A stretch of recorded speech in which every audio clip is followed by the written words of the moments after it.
BJP की जो गंगा है वो सिर्फ कंट्रोल पर राशन की दुकान पर बही है। यहाँ पर जो पिंकी यादव लगातार विधायक बन रही थी, उन्होंने असमौली विधानसभा में कोई विकास नाम पर एक भी कार्य नहीं किया। ये वो वोट है जो असदुद्दीन ओवैसी मेरे बैरिस्टर के लिए अपनी जान भी कुर्बान कर देगा। तब्दील होने की बात तो अलग है। दूसरे फेज के चुनावों की तैयारी जोरों पर चल रही है। असमौली जो है विधानसभा, उसके अंदर यहाँ पर जो ओवैसी साहब पहुँचे थे, वहाँ पर कैंपेन उन्होंने किया था, लोगों से बातचीत करी थी। जो प्रत्याशी हैं वो हमारे साथ मौजूद हैं। सर, जानना चाहेंगे किस तरीके से यहाँ पर जो लोगों का हुजूम आपके साथ देखा जा रहा है, क्या वोट में भी इतना तकमील हो पाएगा? ये वोट में तरमीम होने की बात नहीं है। ये वो वोट है जो असदुद्दीन ओवैसी मेरे बैरिस्टर के लिए अपनी जान भी कुर्बान कर देगा। तब्दील होने की बात तो अलग है। क्या मानते हैं, ये लोग आपके साथ समर्थन में उतरे हुए हैं, लगातार समर्थन चल रहा है, कैंपेन चल रहा है, दूसरे फेज का चुनाव की तैयारी आज लगभग शाम तक सब ये बंद हो जाएगा, उसके बाद किस तरह की तैयारी रहने वाली है? मेरी तैयारी लगभग पूरी हो चुकी है, क्योंकि जहां मैं हूं ये आज मेरे घर के बराबर में ही सलारपुर है।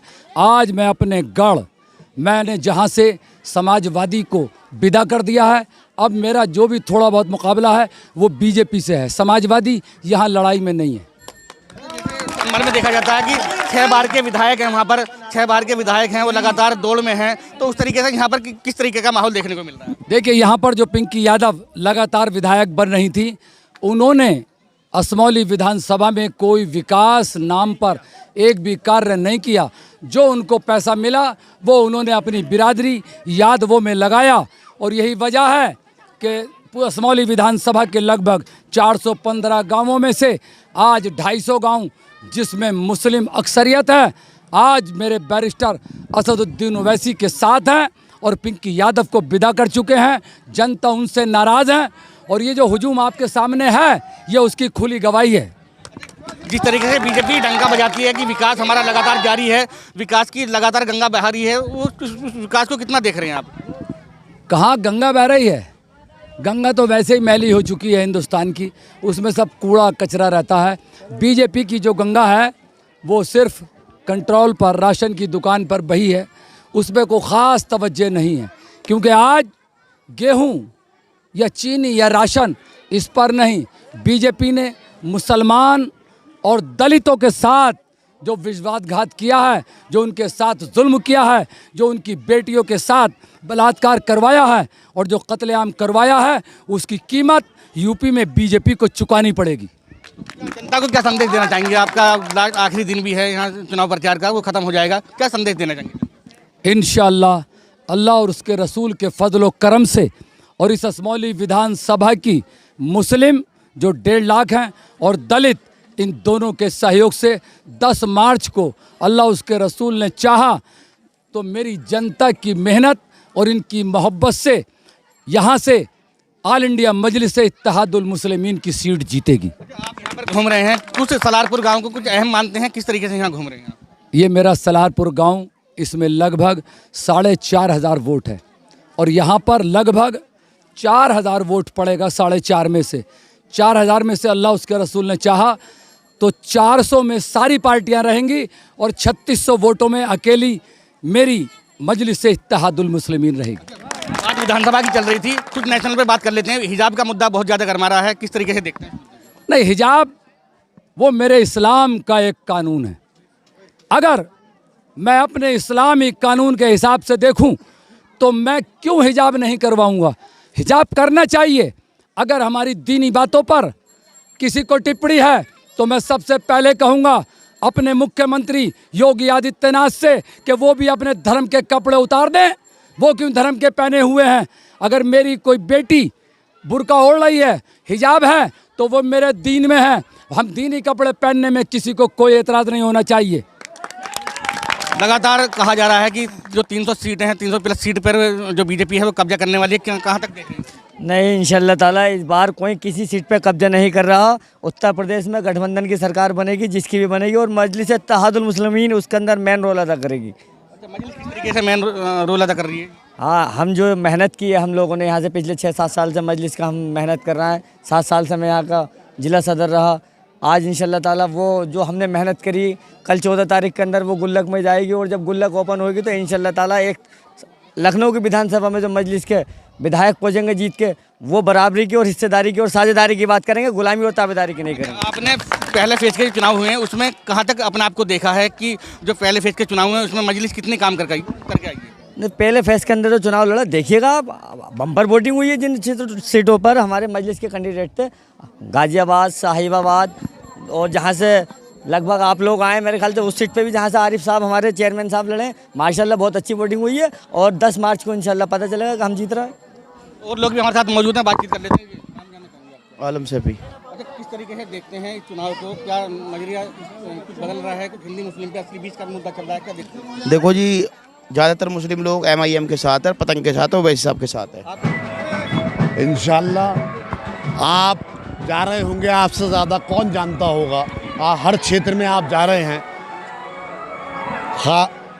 उत्तर प्रदेश के अंदर मुसलमान समझ चुका है कि समाजवादी ने सिर्फ हमारे साथ धोखा देने के अलावा, आश्वासन देने के अलावा और हमारे वोटों को ठगने के अलावा उत्तर प्रदेश के अंदर हमारे साथ कोई काम नहीं हुआ।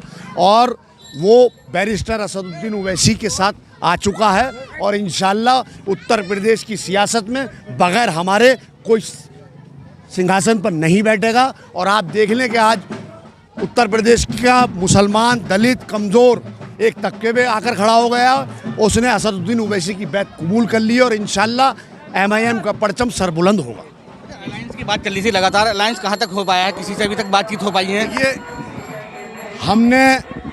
हमारी पार्टी ने, हमारे राष्ट्रीय अध्यक्ष, हमारे प्रदेश अध्यक्ष ने पूरी कोशिश ये करी कि हम BJP को हराने के लिए हर सेकुलर पार्टी के साथ जाने को तैयार थे। ये उनका फैसला, उन्होंने क्या करा। लेकिन असदुद्दीन ओवैसी एक लीडर हैं और इंशाल्लाह उनकी पसंद आप देख रहे हैं कि नौजवान आज बेदाग हुआ पड़ा है उत्तर प्रदेश का। अब हम चुनाव लड़ेंगे, इज़्ज़त और ज़िल्लत का हामी सिर्फ अल्लाह है और इंशाल्लाह अल्लाह के ज़ात पे भरोसा कर और अब मुसलमानों के साथ, कमज़ोरों के साथ, दलित के साथ हम उनकी आवाज़ बनकर उत्तर प्रदेश के चुनाव में हम दाखिल हो गए। आज वो यहाँ आए थे, किस तरीके का माहौल उनकी सभा में देखने को मिला? लोगों के साथ वो बातचीत की होगी उन्होंने, तो कैसा लोगों में जुनून दिखा रहा? अब देखिए, उन्होंने 4 सभाएं, उनका मतलब है कि बेदारी, हिस्सेदारी की बात करो। अब हमें भीख नहीं चाहिए, हमारे वोटों से तुम सिंहासनों पे बैठते हो और हम, मेरे बुजुर्ग, मेरे बच्चे पढ़ने को तालीम नहीं है, खाने को रोटी नहीं है, रोज़गार नहीं है, दवाई नहीं है, स्कूल नहीं है, सड़कें नहीं हैं। अब इंशाल्लाह हिस्सेदारी की बात होगी और हम 20% इस उत्तर प्रदेश के अंदर वजूद रखते हैं। अखिलेश यादव, तुम 2% अगर जाट है तो उसके साथ तो गठबंधन कर सकते हो, उसे 36 सीटें दे सकते हो। मुसलमान इस उत्तर प्रदेश के अंदर 20% यहाँ पर अपना वजूद रखता है, तुम लिहाजा मुसलमान से बात करते में परहेज करते हो। गठबंधन को किस तरीके से देख रहे हैं? जिस तरीके से गठबंधन का जाटों का जो मोड़ था वो कहीं ना कहीं रुख बदलता नजर आ रहा है। जिस तरीके से अजीत सिंह भरमोट वोट की अपील कर रहे थे कि बहुत ज़्यादा वोट आने वाली हैं जाटों से। आपने देखा कि सर्वे हुआ, जैसे आप सर्वे कर रहे हैं, आपने देखा होगा, एनालिसिस कर रहे हैं आप लोग। मीडिया ये कह रही है कि जैसा असर होना चाहिए था उस तरीके का असर किसान आंदोलन का या जाट के ऊपर नहीं हुआ, 50-50 हुआ। मेरे ख्याल से जो किसान आंदोलन था वो किसान आंदोलन वो लोग भूल चुके हैं। 2013 याद है उन्हें 2013 याद है और लिहाजा इनका गठबंधन फ्लॉप होगा और आप देखिएगा ये कहीं इख्तिदार में नहीं पहुंच पाएंगे। BJP इनसे बहुत ज़्यादा आगे चल रही है, ये कहीं कुछ उनका मुकाबला नहीं कर पा रहे। 2 सीटों की जो दावेदारी है उस पर कितने खरे उतरने वाले हैं? उस पर कहाँ तक नजर आ रही है? हम इंशाल्लाह हम 70 सीटें लेकर आएंगे और हमारे प्रत्याशी देखिए, आप कुंदर की देखें और असमोली देखें, कांड देखें, इंशाल्लाह हम मजबूती से लोगों के बीच उतरे हैं, उनके हक़ की आवाज़ बनकर। आप देखिएगा ऐवान पार्लियामेंट में हमारे नुमाइंदे पहुंचेंगे और हक़ की बात करेंगे। दूसरे फेज के चुनाव में क्या संदेश देना चाहेंगे? मैं ख़ास करके मुसलमान से ये बात कहना चाहूँगा कि अब भीख और खैरात में ज़िंदा मत रहो, अब हिस्सेदारी की बात करो। तुम्हारा कायद तुम्हारे बीच आ चुका है और नौजवान उत्तर प्रदेश का बेदार हो गया है, वो समझ गया है कि उत्तर प्रदेश की इन हवाओं और इन फिजाओं में पतंग उड़ाएंगे इंशाल्लाह। एक सवाल हो रहा है आपसे। NCR में एक हमला हुआ था ओवैसी साहब के ऊपर, पिलखवा के अंदर, सीजासी टोल पर। कहाँ, किस तरीके से उस हमले को देखते हैं? ये हमला पूरा प्री प्लान था।